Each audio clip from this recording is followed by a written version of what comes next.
지금은 워낙 빠른 상황에 놓여 있잖아요. 스마트폰에서는 알람이 계속 흐르고, 광고에서 당신 이거 못하면 뒤처진다 하면서 계속 압박을 주고, 유혹거리도 많고, 그러다 보면 우리는 압도돼요. 잠깐 멈춰서 나의 생각이 지금 어떻게 흘러가지를 보는 이런 연습들을 못하게 됩니다. 그러면 우리는 상대방에 휘둘리고 주도적이지 못하게 되겠죠. 격동하는 사회라고 하잖아요. 인공지능이 나오면 직업이 뭐가 사라진다, 아니면 뭐가 생긴다, 이런 얘기도 하고, 무슨 경영자만 해야 되는 일이 아니라 나의 가정은 어떻게 꾸려가지? 부동산이 올라갔다 내려갔다, 이런 여러 상황들에 처했을 때 우리는 스트레스를 받고 감정을 잘 다스릴 필요가 있고, 이제 방황하는 20, 30대 분들이 읽어도 좋을 것 같고, 40, 50대가 되었는데 나 아직도 이 새로운 것들이 좀 두렵고 그렇다, 나만 힘든 거 아닌가? 라는 분들이 보셨을 때, 그걸 이렇게 풀어가는구나, 이런 것들을 보시면서 도움이 될 것 같습니다. 부정적인 감정 자체가 잘못된 게 아니거든요. 그걸 우리가 유용하게 쓰기 때문에 미래의 일을 좀 준비해서 이렇게 불안해하기도 하고, 과거의 일로부터 교훈을 얻으려고 이렇게 슬프기도 하고, 불공정한 일을 당할 때 이제 화를 내면서 이거 바로잡자, 이런 것들도 할 수 있어야 되는데, 이런 부정적인 감정이 1도 존재하면 안 된다라고 생각해서 그게 더 문제가 됩니다. 이런 것들이 있을 수 있는 일이다. 내가 마음속에 이런 걸 느끼고 있구나. 이러면 좋을 텐데요. 불안과 두려움에 대해서 책에 이런 문장이 있었어요. 변화를 위협으로 간주할 때 당신이 어떻게 반응할지는 짐작할 수 있다. 융통성은 줄어들고 고집이 세지며 정보를 향한 관심이 줄어들고 일어나지도 않은 작은 반응을 예상해 걱정하고 자원을 아끼려고 전전긍긍하며 행동을 통제하려고 최선을 다한다. 걱정하는 것은 원래 실패를 막기 위해 자연적으로 몸에서 일어나는 반응이거든요. 근데 이게 어쩔 때 필요할 때 작동을 합니다. 자연스럽게. 약속 시간에 늦지 않기 위해 우리가 긴장을 하면 도움이 되거든요. 그런데 이게 불확실하고 모호한 현대의 이런 경영 환경이 바뀐다, 이럴 때에는 정신 바짝 차린다고 되는 것은 아니거든요. 약속 시간이야 긴장해서 내가 이거 조금 더 일찍 챙겨야지 이러면서 그 성공 확률을 높일 수 있는데, 이런 100% 통제가 가능한 정도의 일과 이런 경영 환경이 바뀌는데 뭘 시도해보지? 라고 할 때 새로운 걸 시도한다고 100%가 되지가 않거든요. 그럴 때는 이거는 어느 정도의 성공 확률이 있고 나는 그때 불안한 마음이 들 수도 있겠구나. 근데 그거는 내가 알고 있는 거니 그대로 한번 가봐야지 라고 해야 우리는 불안을 통제하면서 갈 수 있을 거예요. 근데 우리는 불안과 두려움이 1도 존재하면 안 된다. 우리는 딱 정해진 것을 내가 숙제 여기까지 딱 해가면은 그러면 안 혼나는구나, 이런 식으로 배워왔기 때문에 새로운 것에 적응하는 것에 좀 불안하면 안 돼, 저희 불확실함이 있으면 안 돼, 이런 식으로 생각하는 것이 있다는 거죠. 분노에 대해서도 한번 보면, 분노를 느낀다면 그 원인이 어디 있는지 아는 게 중요할 거예요.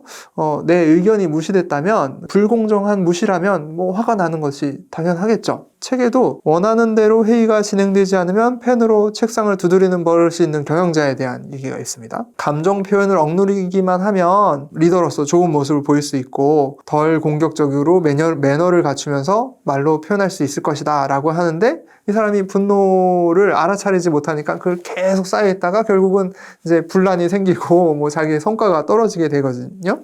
이러니까 우리는 분노를 정말 하나도 표현하면 안 된다, 이게 아니라 이거를 적절히 표현하는 것. 내가 좀 화가 나는데 휴식 시간을 갖자고 하고 내가 좀 차를 마시든지 아니면은 한번 걷고 오든지, 그 다음에 내가 이거를 왜 좀 답답하게 느끼는지 사람들한테 표현을 해볼까? 적절하게 표현해볼까? 이러고 들어와서 나는 이런 거를 해보자고 했는데 당신들이 이런 반응을 해서 나는 좀 실망했다.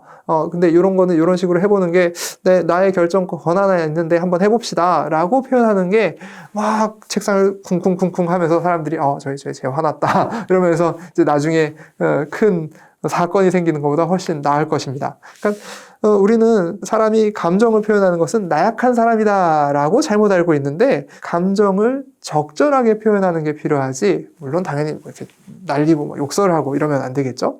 적절하게 내가 지금 이런 지시를 내리고 싶고 이거는 좀 필요한 것 같다. 아니면 또 다른 사람들은, 팔로워들은 무엇을 불만으로 가지고 있는지 좀 들어보면서 협상하는 이런 과정들을 통해서 나의 이 올라온 분노들을 잘 해결하는 것이 더 필요할 것입니다. 알아차림, 여기 책에 awareness라고도 되어 있는데 이게 기본적인 거겠죠. 그러니까 내 감정이 어떨 때 어떤 상황에서 불안함이 느껴지는지, 어떨 때 분노가 느껴지는지 알아야 그 다음에 대응하는 것들을 생각할 수 있을 텐데, 근데 이걸 하려면 나의 기초 컨디션이 되어 있어야 돼요.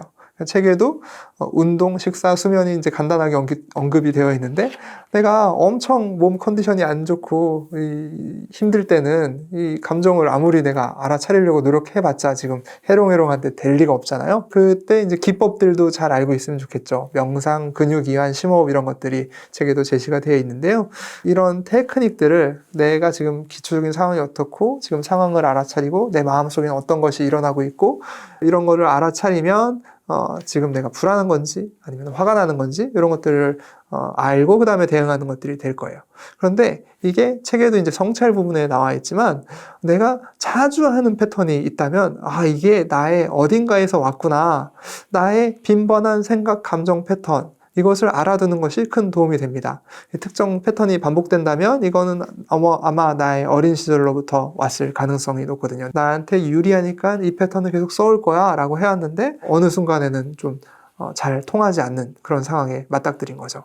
이거는 오랜 성찰이나 어떤 심리적 전문가의 도움을 통해서 알아갈 수 있을 것 같습니다. 우리가 안전한 관계에서 대인관계 연습을 충분히 하면 그러면 조금 더 복잡하고 어려운 상황에서도 잘 대응할 수 있을 텐데요. 내가 내 상태와 내가 상대방이 갖는 감정을 잘 대화에 녹여낼 수 있는, 편하게 할 수 있는 사람과 우리가 연습이 돼 있다면 그러면은 좀 대립되는 상황이라든지 아니면은 잘 보여야 되는 상사라든지 이런 데서 이야기를 할 수 있을 거예요. 쉽게 얘기하면 여사친하고 쉽게 얘기하던 사람이 저희 소개팅 가서도 이성이지만 좀 긴장을 덜하고 얘기할 수 있겠다는 걸 할 수 있을 거잖아요. 이렇게 나를 지지해주고 나에게 조금 더 편안하게 피드백을 해줄 수 있는 사람과 있을 때 우리는 협상하고 수정하고 이런 것들을 잘 해나갈 수 있을 것입니다. 그 관계에서 우리는 브레인스토밍도 할 수 있겠죠. 이런 걸 새로 생각해보는 거 어떨까? 이렇게 한번 시도해보는 거 어떨까? 이런 것들도 할 수 있을 거니까요. 그러니까 이 연습할 수 있는 사람과 해야 될 텐데 연습할 수 있는 사람이 주로는 이제 가족이나 친구에 있겠죠. 아니면은 아주 좀 지지적인 멘토와 있을 때 시도해볼 수 있을 거고요. 이런 연습을 할 수 있는 관계를 잘 찾아내는 것들도 중요할 거고요. 여기서 우리는 또 나는 어떤 단계에 있느냐. 내가 성인이라면 독립된 성인일 거고 아이라면 또 다를 거니까요. 그러니까 내가 독립된 성인으로서 내가 가지고 있는 결정 권한과 책임에 대해서도 아는 것이 중요할 겁니다. 그러니까 만약에 이제 비즈니스 상황이라면 나의 책임과 역할은 무엇이지? 소위 경영에서 R&R이라고 부르잖아요. 이런 것들을 알면 내가 결정할 수 있는 것인가? 아니면 나는 이 사람의 지시를 따라야 되는 상황인가?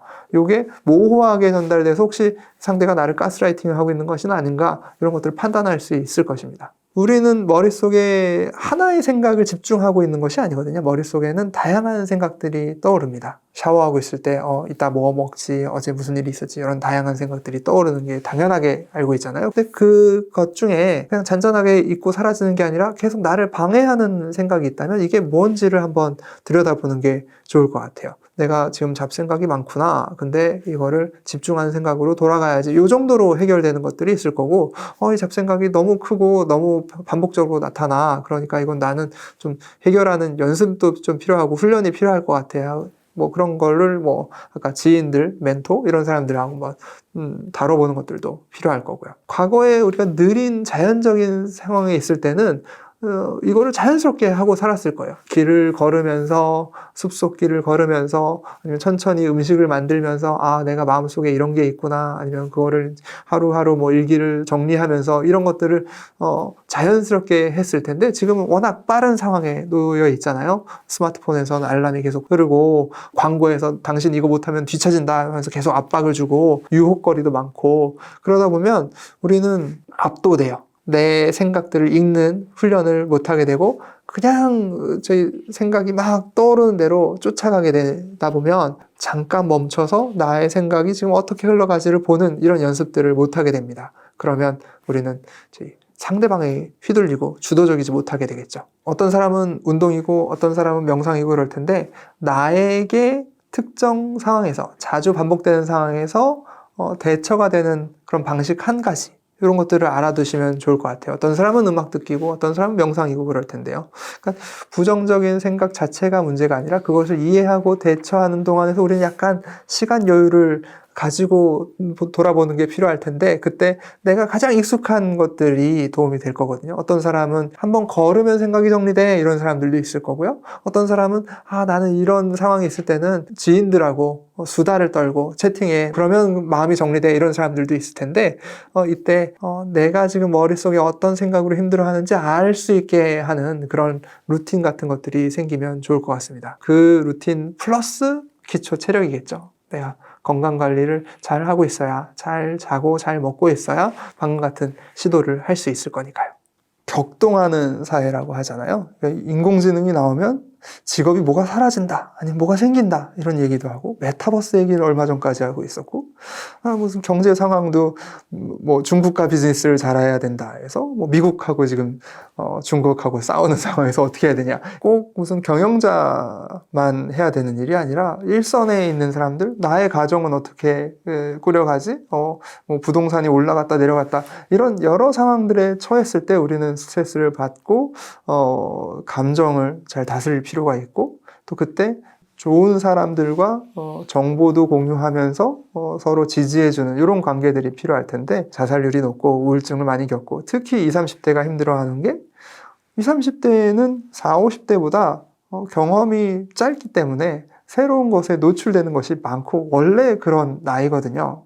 그래서 우리의 이제 방황하는 20, 30대 분들이 읽어도 좋을 것 같고 40, 50대가 되었는데 나 아직도 이 새로운 것들이 좀 두렵고 그렇다. 나만 힘든 거 아닌가? 라는 분들이 보셨을 때 이거 최고 경영자들도 비슷한 고민을 가지고 있구나. 그걸 이렇게 풀어가는구나. 이런 것들을 보시면서 도움이 될 것 같습니다.